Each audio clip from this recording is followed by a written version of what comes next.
Maayong hapon, Negros. Ini ang DigiCast Negros 10. Ang nagapanguna nga napulog ng mga balita sa isla sa Negros ang amo ni gadulong sa inyo. Update nyo kami live via Facebook ag sa amon nga YouTube channel. Kag subong pati nyo kami live sa FM station nga 91.1 FMR Bacolod. Kag yari na ang top 10 nga mga balita sa Negros, subong adlaw. Wala sang storm signal sa Negros pero may mga lugar na ginbaha kay mga residente nga nag-evacuate. Mga nag-file sang COC sa Bacolod ginpaandaman batok sa premature campaigning.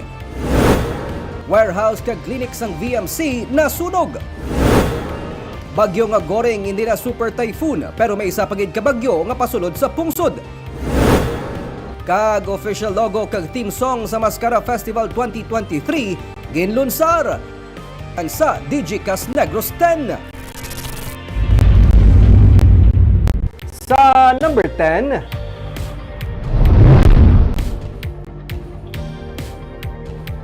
bagyo nga Goring hindi na isa ka super typhoon pero may isa pagid ka bagyo nga nagapasulod sa Pilipinas. As of 10 a.m. ang tropical storm nga Haikui nga yara pasagwa sang Philippine Area of Responsibility ang yara sa 2,230 km east sang Northern Luzon nga may kabasugon nga 65 km per hour kag pagmadlos nga 80 km per hour.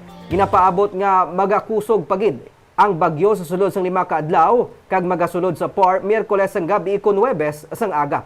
Kung makasulod na sa PAR, tawgon ini nga Bagyo Hana. Gin-forecast ang pag-asa nga wala sang direkta nga epekto si Hana sa Pilipinas. Pero pabasgo naman sini ang southwest monsoon o kun hangin habagat. Gani posible ini nga magdala sang ulan sa western portion sang Luzon kag Visayas sa bilog nga simana. As of 10 a.m. ang mata sang Bagyo Goring. Ara na sa 245 km east ng Kasiguran, Aurora. May kabasugon ini nga 155 km per hour kag pagmadlos nga 190 km per hour. Naghuyang na ini, gani ula na iniging classify bilang isa ka super typhoon. May mga area sa gihapon sa Northern Luzon nga napaidalom sa Tropical Cyclone Wind Signal number 1 bangod sang bagyo nga Goring. Ang southwest monsoon nga ginpabasog ni Goring nagadala sang monsoon rain sa Central Luzon, Southern Luzon, kag Visayas sa masunod nga 3 ka adlaw nga muman na nagadala subong sang ulan diri sa Negros. Sa Huwebes ginapaabot nga magagwa na ini sa PAR.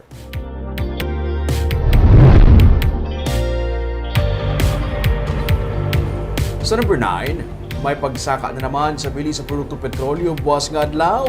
Biyernes nga adlaw ginapaabot naman ang pagsaka naman sa bili sang LPG.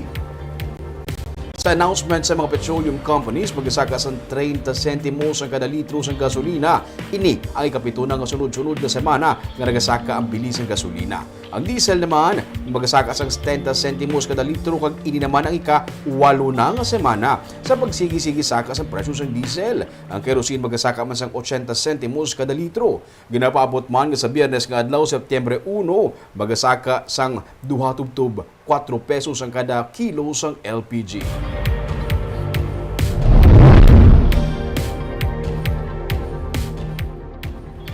Sa number 8, ginakinahanglan nga yes votes para madayon ang JVA sa tungasang Seneco kag Prime Electric ang nalabot na sa ikatatlo nga weekend sa pagpatuman sang plebisito.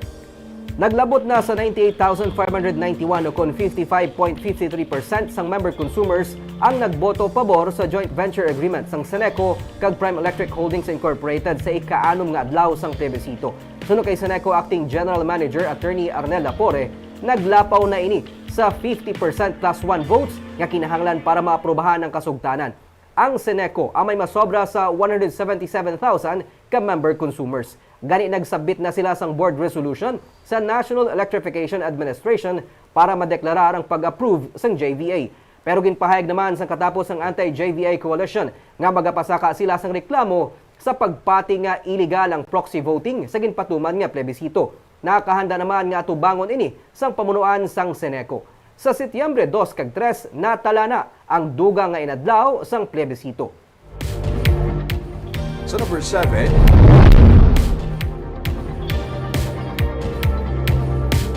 isa patay sa pilasod sa pagpanglabok at pangpangbuno sang 5 ka mga sospek sa Banwa sang Binalbagan.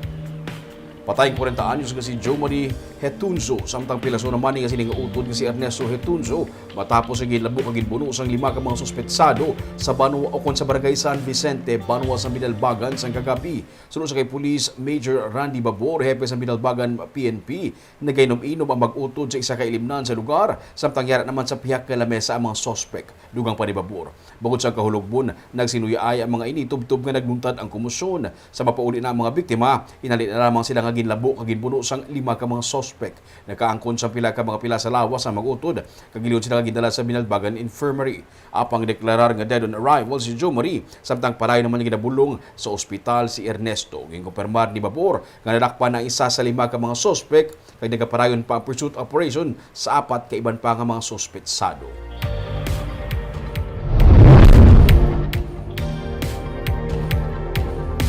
Sa number 6, Department of Education Western Visayas nagalaom nga matupungan o kun malabawan pa ang kadamuon sa mga enrollees karon nga tuig. Kung ipaanggid sa nagligad nga tuig, mas manubo sa 300,000 ang nagpa-enroll subong nga tuig. Sa August 26, 8 a.m. nga quick count data sa DepEd Western Visayas, 1,689,961 ang nagpa-enroll sa public, private kag mga state colleges and universities sa Region 6. Wala pa malakip ang data sa nagpa-enroll sang Sabado, Agosto 26. Buwas, Agosto 29, magabukas na ang klase. Kung ipaanggid sa datos ng school year 2022 to 2023, mas manubo ang nagpa-enroll subong sa masobra 300,000. 2,087,496 ang nagpa-enroll sa nagligad nga tuig. Sunod kay Hernani Escolyar, ang spokesperson sa DepEd Region 6, nagalaw ang DepEd nga matupungan o kung malampuwasan ang enrollee sa pampubliko nga eskwelahan. Sa datos sa quick count, 1,504,109 ang naka-enroll sa public school subong. Sa nagligad nga tuig, 1,886,720 ang naka-enroll. Pila sa mga posible factors ka naka-apekto sini amo nga may mga late enrollees pa. Ikaduwa ang migration. Labi na nga nagbukas naman ang ekonomiya, gani hindi malikawan ang pagsaylo sa iban nga lugar. Ikatatlo among sitwasyon mismo sang pamilya kung sa diin, apisar sang kampanya nga libre ang edukasyon, may nagapang-ampo nga hindi sila makasarang magpa-eskwela sang ila kabataan.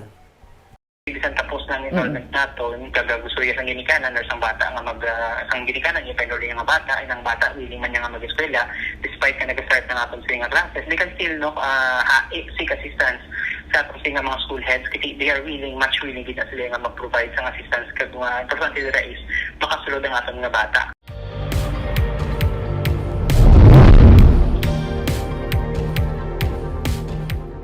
Sa number 5, isa ka dako nga sunog ang nagluntad sa kagabi sa sulod sa compound sa Victoria's Mailing Company. Kinahanglan pa nga mag-responde man sa mga bumbero gikan sa mga kaiping nga mga banwa ang syudad para mapalong ang kalayo.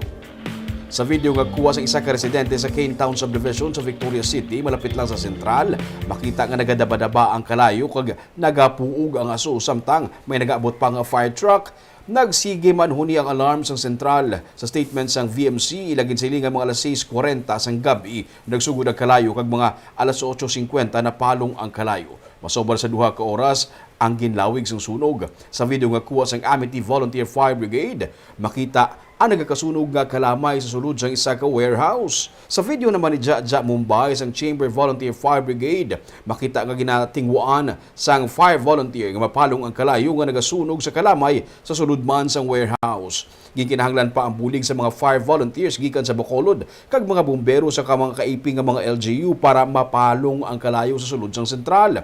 Sa impormasyon nga nabaton sa Digicast Negros, sa klinik nagsugod ang kalayo kag naglapta sa warehouse sang kalamay. Si Victoria City Mayor Javi Benitez nagpadulong man sa lugar para makita ang kadako sang halit sang kalayo sa sentral. Wala naman sa may nasamaran sa nagluntad nga sunog.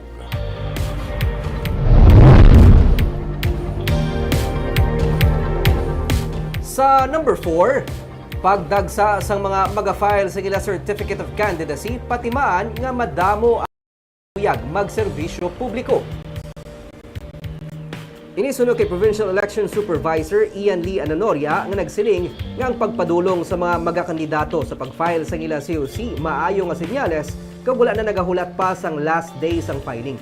Sa mga banwa kag syudad nagadepende kung may mga lugar ang talatapan sang COMELEC sa pag-accommodate sang mga naga-file. Ang iban ginpakamaayo nga sa gym, pati gayunon ang COC filing. May mga lugar man suno kay Ananoria nga mahimo apektado sang pagbubo sang ulan, rason nga dutay pa lang ang nag-file. Ginasulit man ni Ananoria ang pahanumdom sa mga kandidato nga seryoso ang COMELEC batok sa premature campaigning. Sa tiyon niya mag-file na sa COC, nagakasayuran nga nagsugod naman ang candidacy sang nag-file sa Oktubre 19. Magasugod ang campaign period.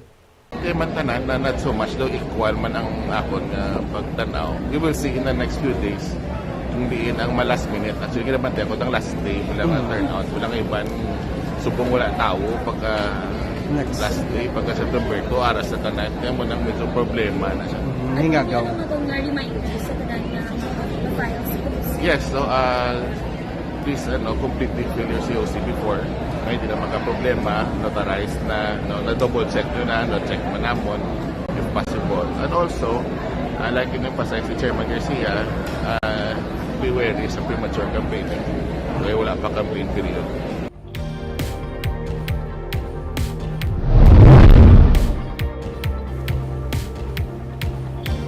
Sa number 3, nag-file naman sa mga Certificate of Candidacy sa mall sa Bacolod City ang mga magpapili para sa barangay kag SK elections. Iban sa ilagin pandaman batok sa premature campaigning. May report sa Nico Delfin.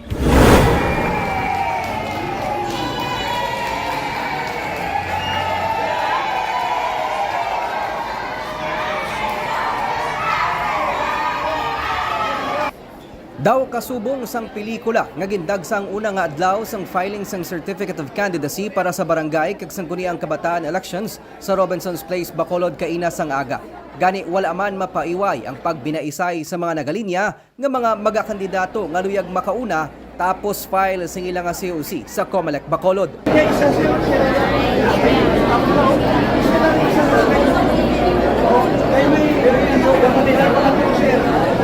May mga kandidato nga ginupdan pa sing ilang mga supporters. Kadaman sa ila nagasuksok sang ilang mga campaign t-shirts kag dalaman ang mga campaign paraphernalias.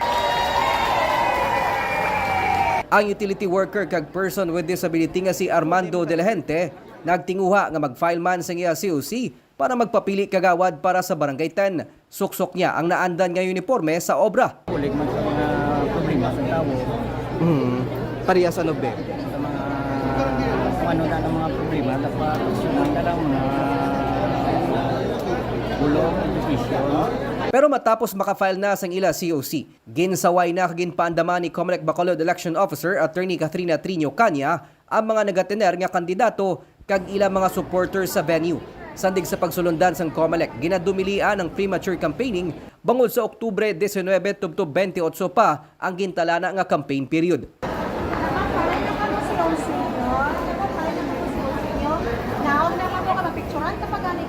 Last warning ko na.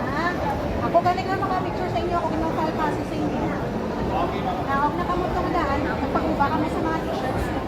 Hindi pwedeng t-shirts, hindi pwedeng mga...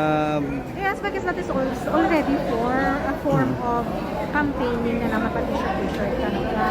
So, bawal ka na ka. Identify once na naka-file ka na sa COC mo. Kasi sa manual election, so may premature campaigning kita.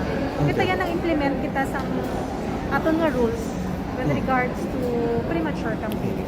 Tubtob sa Setyembre 2 ang deadline sang filing sang COC. Kadungan sang unang nga adlaw sang filing sang COC ang pagpatuman sang gun ban sa pagsugod man sang election period nga magatakop sa Nobyembre 29. Sa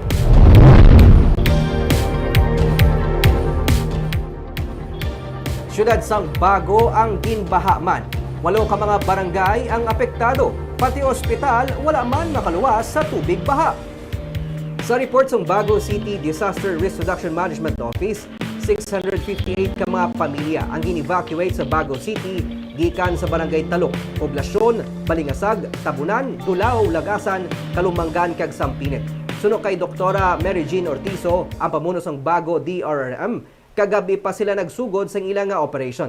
Nangin mabunok ang ulan kag sige-sige ang pagtupa. Ang Bago City Hospital ngayara sa Barangay Balingasag ang ginbahaman. Temporaryo nga no admission sa ospital kasubong man wala sang OPD consultation kag pagbaton sang emergency cases. Wala man sang X-ray kag laboratory services. ang pag-ulan sa probinsya. Suno sa Provincial Disaster Management Program Division, ang tugas ang southwest monsoon nga ginpabaskog ni Bagyo Goreng. Kaag sa numero 1 sa mga balita subong adlaw.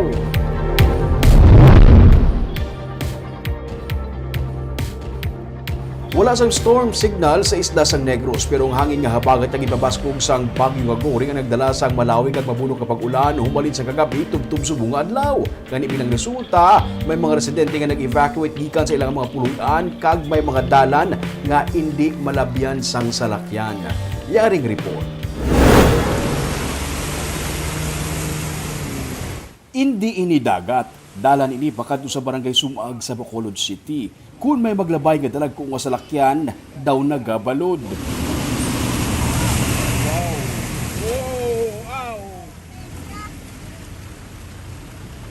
Holiday subong nga adlaw pero pilahay sa gihapon ang mga salakyan antes lang sang taytay. May party abis ang dalan nga nagdalom ang tubig. Mga dalag ko lang ang salakyan ang mga nagatinabok. May mga nagakapatsyan sang motor.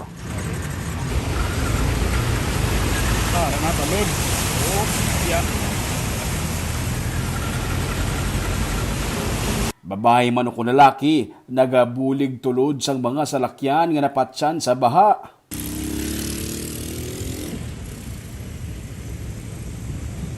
May mga naga-counterflow na sa piyak na side sang dalan. Ang iban nagahingagaw pasulod sa trabaho, ang iban nagahingagaw na papauli. Si Carlo Canha, duha na kaoras ka na stranded sa Siniga Center Island. Nagahulat siya nga magtahaw ang baha para makapauli na sa Kalumanggan. Ginakulbaan siya nga magtabok kay base mapatsyan sang motor. Ano siguro, 2 na oras? Ikaw, doon ka na rin ka oras? Tungod sa, di ka malabyan? Dalom ko siya ron, dito ka... Sumaga tay-tay? Dito ron ka, oh. Ipabinturar mo motor mo, hindi na gidamandar pag lampuas, to. Hindi ka pa tayo makadto? Hindi, puli na yan, sa trabaho. Ang Central Gas Corporation o kung si Gasco naman sa Barangay Pahanukoy nga naging isa na ka-landmark sa Bacolod City ang napuno sa tubig baha sa sulod sang ilang nga compound. May truck kag may pick-up nga daw halos natabunan na sang tubig. Sa kilid sini, among circumferential road, nagtahaw na ang baha pero amo pa sini sa gihapon kadalom ang tubig mga alas 9 kainas ang aga. Gani ang iban nga nagadala sa motorsiklo kag auto, nagalibot balik. Wala nagapasimpalad. May nagaguyod sang napatsan makina nga tricycle. May truck sang DRRMO nga nagahatag sang libre sakay sa mga na-stranded nga pasahero. Ang ini nga motorista, auto ang dala. Nakalampuas siya sa baha, pero nakibot siya nga may nagahuni sa idalom sang iya nga auto. Nakakas nagaliyang engine cover sa idalom. Sa baha na? Sa baha. Tumay ko pa. May mga hamdab lang inagyan. Andi ka no? Dito pa rin sa may Bagakuri pala. Nakalusot de? Nakalusot ka da? Pinapakabot mo de? Muna niyon, kaya ko nagabrab si Dalo. Si Alan Relojas, sang Villa Lourdes, masako ang pakadto pakari sa ilang balay nga ginbaha sa Villa Lourdes sa Pahanukoy kag sa evacuation center. Alauna sang kaagahon kuno nagbiya na sila sa ilang balay kay labot na sa dughan ang tubig baha. Pagalaw, nanay, ari na di, taga-duga na. Biya na ka mo? Amo gina na perme? Amo na. Dalong pag ini subong ang inisang nagligat pag eh. Mas talong tong liga dyan? Oo, hindi, dalong. Subong ni, mas lala niya subong. Lala ni ka, subong ang inisang nagligat. Sa Mariano Medalla Integrated School, temporaryo nga nagtiner ang mga ginbaha ang residente sa Pahanukoy kag Sumag. Nagsaka ang tubig sa mga suba, gani ginpangbaha ang mga balay malapit diri. Ang ini nga babae, nagaistorya pa nga sa salbabida lang sila nagsakay sa iya nga mga kabataan gikan sa purok hanap buhay para makabiya sa nagataas nga tubig baha sa ilang nga lugar. Sa Rapida. Pinakabilog ka bataan mo? Amo niyo? Amo sakyan mo? Di nihalin? Ano sa puro na buhay ah? Iya ka purok? Hindi, ako yung kapurok na eh. Amo rin gamit niyo sakay? Pinakabilog ka bataan mo? Tatlo.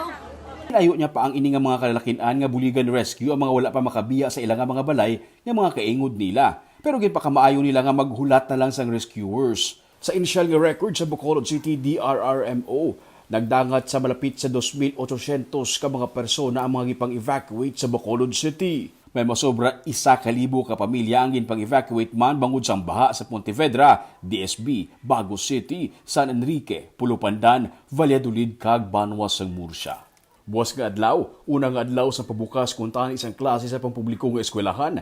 Pero gikasugtan ni Acting Mayor Elcid Fabillaran sa Bacolod City isang iban pang ahensya sa syudad nga magdeklarar nga wala na isang klase kag wala man sa trabaho sa talatapan sang gobyerno.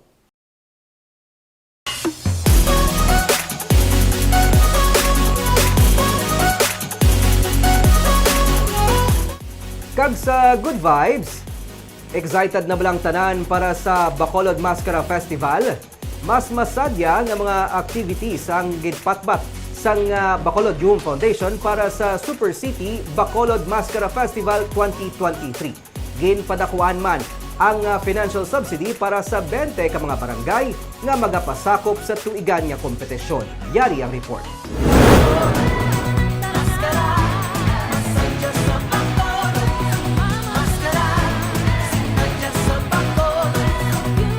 Nagpasampol ang Barangay Granada Mascara Dancers dungan sa ginpabati nga official music sang Mascara Festival 2023.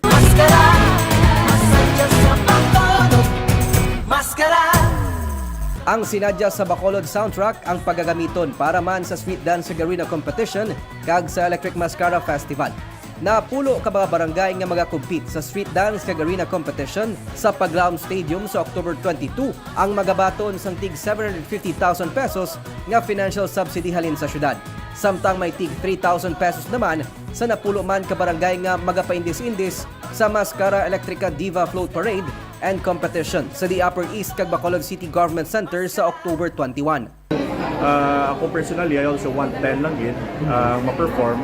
Then as per sa yung foundation man, na-release na nila 10 barangays. Hopefully, no, final na to. There are some barangays na nakasulod man sa top 5, top 10 last year.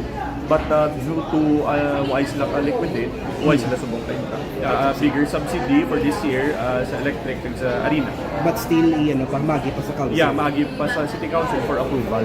Same like last year. Sa media launching, ginpakita man sa Bacolod Youth Foundation ang official Mascara Festival 2023 logo nga obra sang Bacolodon international artist nga si Mayish Indunila. Nalakip man sa 16-day festival celebration ang 3-day Maskanamit Food Exploration Festival, Mascara Olympics, kag Miss Bacolod Mascara Coronation Night nga pagaupdan sang Philippine Philharmonic Orchestra sa SM City Bacolod sa October 18. We have lesser activities, damo ba pa mga pocket events lang din kakas namon, but we replaced it with bigger activities. So we are expecting like the PPO. So dako na siya, do national. Ang amo na target is not only national, but we want to get talents international, which we will be having. Magluwas sa BCGC, the Upper East, Kagasam City, Bacolod, mangin kabahin man sang 6 ka mga festival sites ang Old Airport, Bacolod Public Plaza, kag Lacson Tourism Strip. Ang foundation amo man ang magadumala sa mga itukod nga kiosko sa mga festival sites karon nga tuig. Ang atong Old Airport is given 13 to 14, 13 to 15, and lastly ang SM nato na as SM is currently in the works pa lang, so we are considering it to be another site because they would want to be more visible this year, so we are making sure na mas ma-plaster man that na area. Sa October 6 sa BCGC, pati gayuno ng opening salvo sa Mascara Festival 2023 nga magatakop sa October 22. Siguro pa nga mo yung antalanik na hindi amo sa departs ang weather today, ang weather sa pagsunod sa October sa Mascara Festival. Kag masako nga kay gindunganan sang election period ang Mascara Festival sa Bacolod karon nga tuig. Kag sa mga taga Bacolod wala kita sang klase sa public schools, kag wala man sa trabaho sa government offices buwas nga adlaw. Kagabay itong mga balita sa Negros subong nga adlaw. Kay man sa panahon karon importante nga may ihibalo ka sa nagakatabo sa imo nga palibot. Kung dapat balansa kay eksakto ang mga impormasyon. Magapadaan kami nga magapangalagad sa mga negrense. Ako si Nico Delfin. Tubtub sa buwas, ako naman si Romeo Subaldo, mayong hapon.